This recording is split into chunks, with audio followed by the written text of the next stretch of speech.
This trip is years in the making. I mean, the first time I came to Alaska and hunted I hunted Dall sheep, not that far from here. And that very same year, I hunted on Kodiak Island. And as crazy cool as that Dall sheep hunt was, I felt like the adventure level here was matched the Dall sheep hunt in every way. So ever since then, I've always wanted to bring Mark here. Mark's been to Alaska, but never hunting.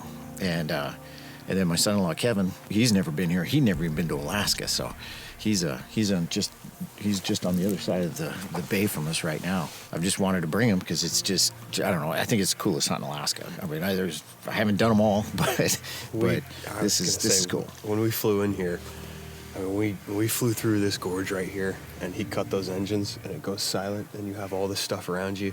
You can see the boat in the bay. I mean, this is about as much adventure as you can have. It takes a second for it to sink in, like what you're actually doing and where you actually are. Yeah. I mean, we're at almost, the tip of America out here in these islands, and it's just mind-blowing. This is a scene from Lord of the Rings, and we're just spectators. Yeah, it's so wild. And already we've seen, 5, 6 deer? 4 or 5 deer we've been here, yeah. Been standing on land for 10 minutes. Yeah.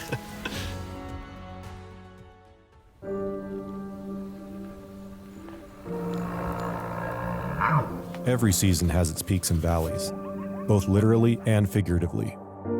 And when you sign yourself up for a fall filled with public land do-it-yourself hunts as we do, it's a recipe for a healthy serving of humility. This season was different, though. We experienced far more peaks than valleys. But success didn't come easy. The valleys we did cross were deep.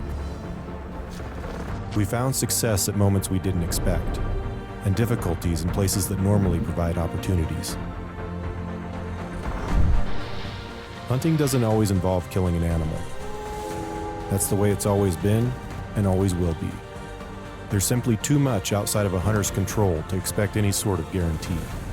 But when success comes, it's a reason to celebrate, give thanks, and remember that true success can only be found within the journey.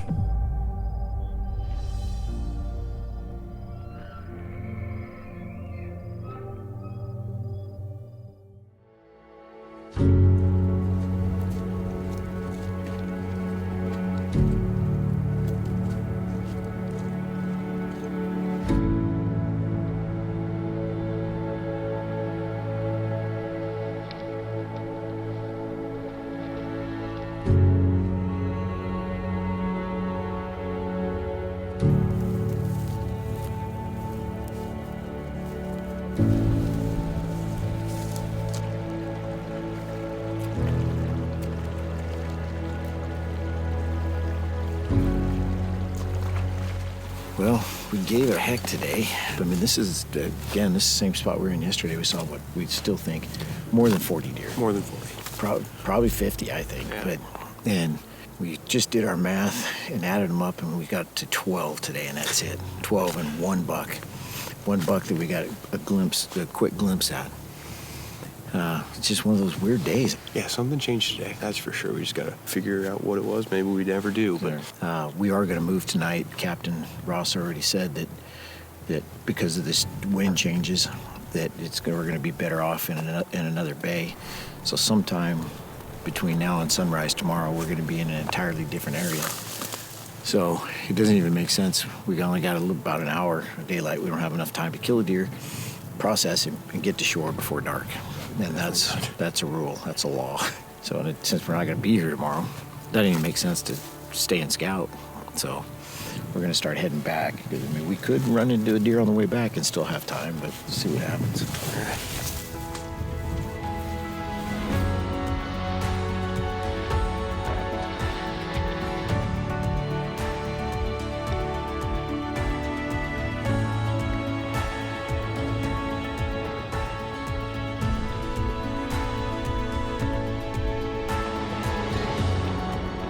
The Western Hunter is presented by Browning, the best there is.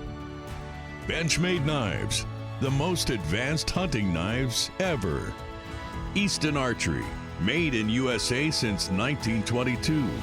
Option Archery, bringing target precision to hunting camp. Matthews Archery, and Western Hunter Magazine.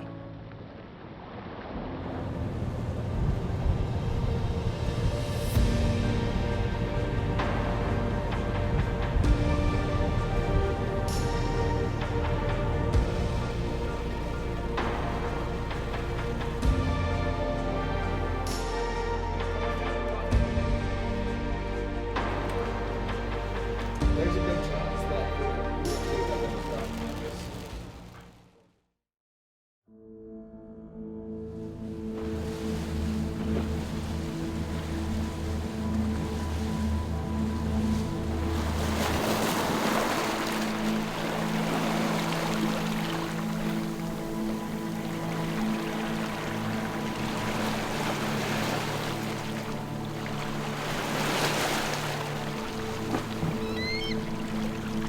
So we moved locations overnight. Super awesome because we had a dead flat calm sea last night to sleep on, and we all got our best night of sleep. But this is a spot. I was here 3 years ago at this spot, killed a deer in here, and I loved it. I remember commenting at the time, it just felt like Arizona. Just felt like around, Sonoyta, southern Arizona, just yellow grass, and except instead of oak trees, we got alders to deal with. But it's real sloughy, so there's like a ridge line we're gonna have to get up on here. And then there's places you can't get to, because of the way the land runs and the sloughs in the bottom. And given as warm as it is this year, last time it was frozen. So we could cover some stuff that was frozen pretty easy. But this time we'll have to be a little more careful. I picked a good day to forget to put my gaiters on. Yeah, 'Cause it's gonna be a little wet today. Yeah, I have a feeling there's gonna be some wet feet before the day's over. Yeah. Plus they're calling for rain later this afternoon. Like, hopefully it holds off till, they're saying 3 or 4 o'clock, which is kind of a shutdown time for us anyways. Hopefully it holds off till then. We'll see. But it's calm this morning. It No is wind. very nice and calm. No wind. We'll get our glassing done early while it's calm like this. Yeah, you can tell everybody's enthusiasm was just up Yeah. because the wind's not howling. Right now it's nice and calm and it's feeling good. Yeah. This is looking like good hunting. I can see what you mean about, this looking like Arizona. Yeah. If you block off the sea right here, you could convince me we were somewhere in southern Arizona for sure. The other thing that's pretty cool is we all got dropped off at the same spot. So Jeremy and Kevin and Levi are going that way, and we're all going to meet back here, hopefully at different times with deer in our packs. But it's kind of cool and we all be on the beach at the same time, get a group photo, and just enjoy the camaraderie for a few minutes each day.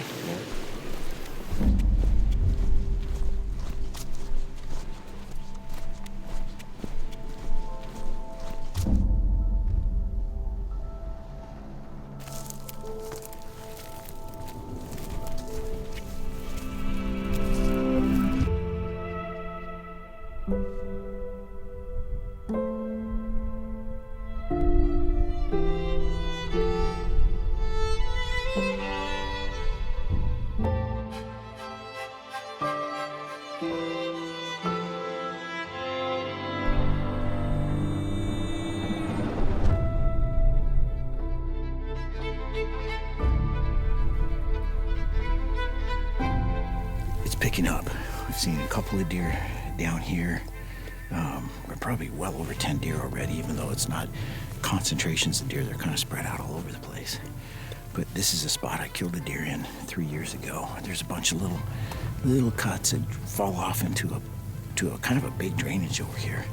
Plus we got this behind us here still that there could be deer in there too.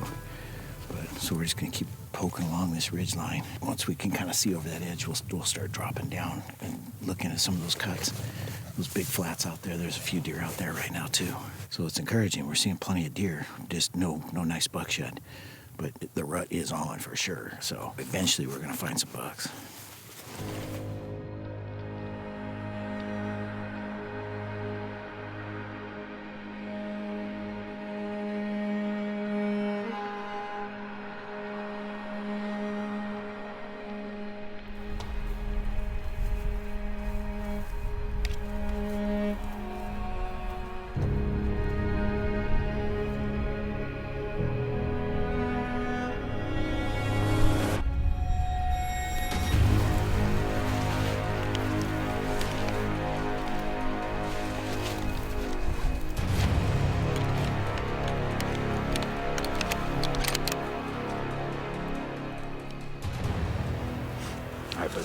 2 bucks. 2 bucks. He's the one. He's the rear buck? Yeah, the bigger buck is actually in the back. That Okay. yardage? $2.99. Okay, he's moving. Just keep giving me yardages. Okay, $2.99. He's $3.40 right now. It's $3.70. As soon as he stops. He's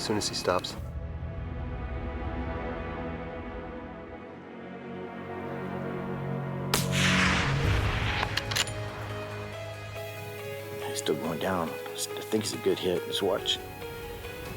Yep, he went down. Yeah, I can see him behind those bushes. Yeah, I think it was a little long. Good shot. Good job. That happened stupid fast.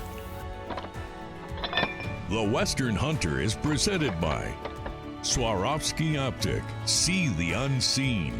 Wilderness Athlete. Fuel for the rugged. Outdoorsman's Packs and Tripods. On X Hunt. Know where you stand. Chally, the world's finest optics mounting system. And Browning Ammunition. Man, it happened so fast, I didn't even have time to get the spotting scope out. I'm almost positive that deer I killed in here with that 2-point I killed in here was literally a shot from like 50 yards. Really? Right over here, yeah. It was just on the other side of this. Yeah, And that there was bucks in this little draw right here that we bumped out. Yeah, I mean, there was, when we spotted him, I mean, there was deer 360 degrees almost. Yeah. The only place we hadn't seen deer was just right from where we had Yeah. just came from, but no, there was deer everywhere. I said we just give him a couple more minutes just to make sure.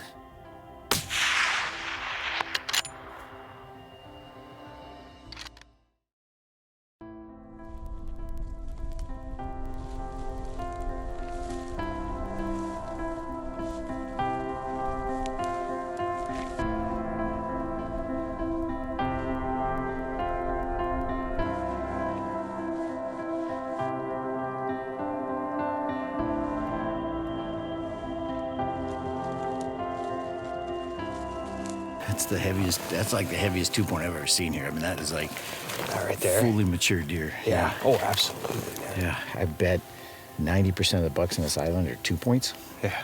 And that's the top 1% of all 2 points on the island. I can't imagine anything bigger Yeah. that's, still a 2-point. Yeah, yeah. That width and that length right there is just, He's a beast.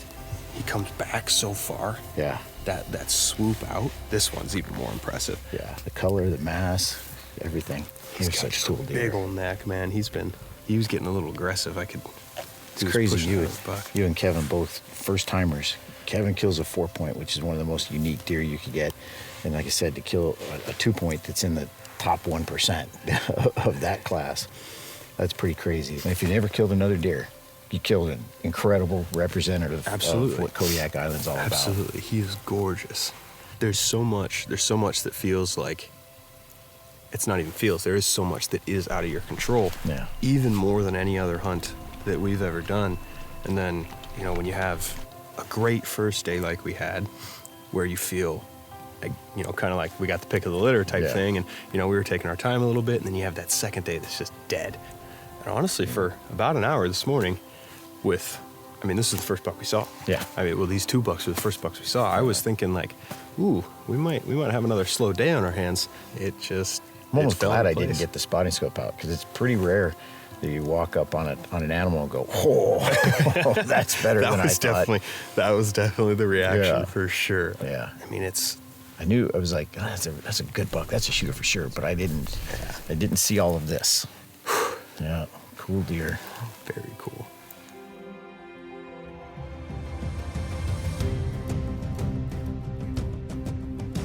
This scenario right here is what I was hoping for when I first booked this trip years ago. We all do this before a hunt and during. We dream about special moments that we hope will happen. We visualize the weather and the terrain, the people and the looks on their faces, their emotions and our own. For me, it's part of the process of getting ready for hunting season, for each hunt and for each day. Things rarely work out according to these dreams, but this day it does. I don't even remember what we talked about. Probably just guy stuff, it doesn't matter. We were working together like we always do and just soaking in the moment. Like the legendary fly fisherman Flip Pallett used to say, we were just turning dreams into memories.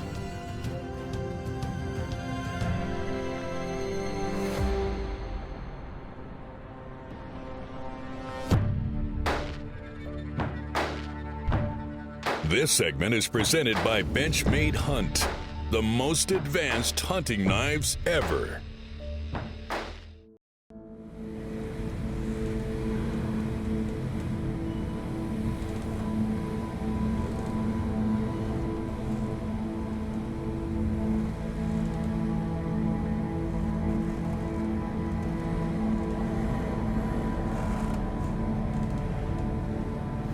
Well, we got up early this morning. We drove around over to this cove here, and it was a rough ride, especially for us landlubbers. It was a heck of a rough ride. Everybody's stomach was pretty upset, but feeling better now. But we're back in a spot that I know pretty well. I killed a really nice buck right up in here. It's kind of nice knowing just a little bit about what deer have done before. But to be honest, I don't think there's no correlation to this year to last time. Last time we had beautiful, sunny, nice days in here, cold, but now it's warmer, windier, wetter. Everything's totally different. So it's obviously gonna be a close range deal with wind like this. I mean, anything past 200 yards with these gusts, no telling where a bullet's gonna hit for sure. So it's gonna be a close range day at best. We only got 2 days left, so we just keep going.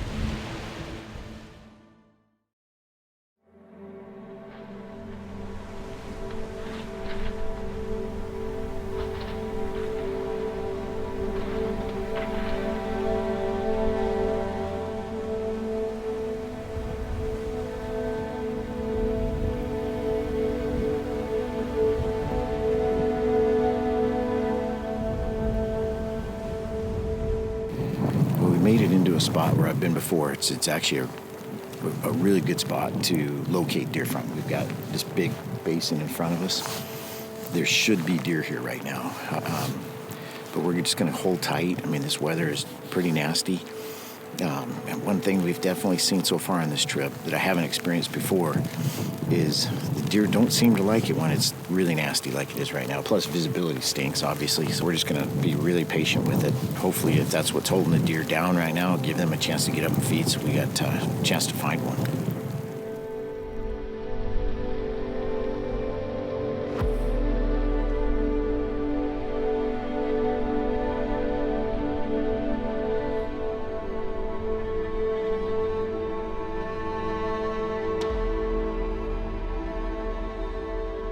Come to Kodiak Island, you don't want to actually see a bear very close, but you kind of want to see a bear. Finally got to see a bear, probably at the right distance, probably over 1,000 yards. But it's pretty cool to, come all this way. It did, and the island's famous for big brown bears, and to finally get to see one, it's just another box checked on the wish list for the hunt. I mean, this is, I can't even describe it. So this was kind of the cherry on top. That was definitely a check on the list of things that I've wanted to experience in my life, and I think I'm good with keeping it at that distance. So we only got a couple more hours to actually find a deer, maybe only an hour and a half maybe. So what I'm thinking about doing is backing off toward the shore. But from the shore you can see the faces of these ridges here. Just a quiet day for deer, but we're gonna get back up and see if there's a chance we can find some out on these faces that face out to the ocean.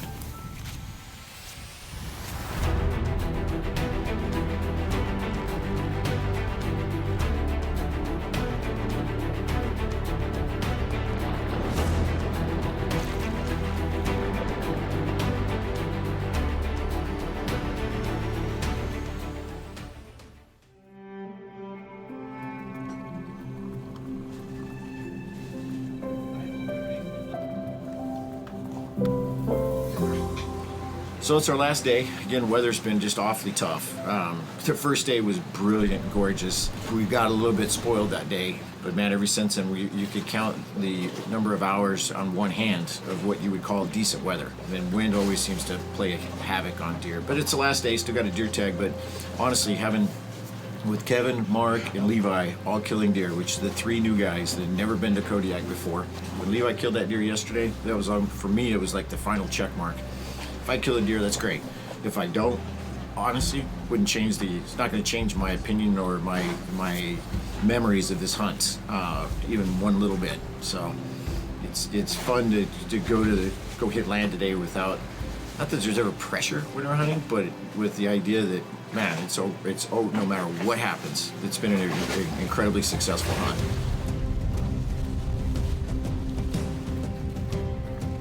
As we expected, we got blown off the island that last day.